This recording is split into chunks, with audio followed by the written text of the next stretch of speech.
في يوم أحمد اختفى فجأة. أهل المنطقة كلهم قلبوا الدنيا بيدوروا عليه، وطارق كان واحد منهم. ولما ملقوش أي أثر ليه بلغوا الشرطة وبدأوا يراجعوا الكاميرات، لكن ما وصلوش لأي حاجة غريبة. بعد يومين أهل المنطقة شموا ريحة غريبة طالعة من بيت طارق، وقرروا يدخلوا يشوفوا الموضوع. والمفاجأة كانت مرعبة. لقوا جثة أحمد على السرير، عليها آثار تعذيب بشعة. وشه مش باين من كتر التشويه، عينيه مقلوعة، رقبته عليها جروح عميقة، وبطنه مفتوحة بالكامل، وكل أعضائه الداخلية متشالة ومحطوطة في كيس جنب السرير.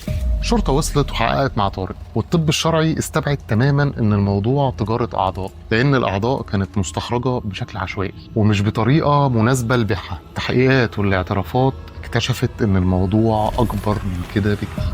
طارق لما اعترف انه قتل احمد، وقال ان الغرض من القتل كان تصوير الجريمه فيديو، وانه يعمل بث مباشر اثناء تنفيذ الجريمه، ده علشان يبيع الفيديوهات دي مقابل مبلغ 5 مليون جنيه. واللي حرض طارق على كده كان الدكتور اللي دخله على الفيسبوك ساعه ما كان بيحاول يشوف بيعه لفص كبده. والمفاجاه بقى ان هو ما كانش دكتور اصلا، لا ده كان طفل عنده 15 سنه، مصري الجنسيه، عايش في الكويت، شغال مع منظمه سريه على الانترنت المظلم. المنظمه دي بتجمع فيديوهات قتل وتعذيب زي اللي طارق كان بيعملها من اكتر من حد في العالم كله.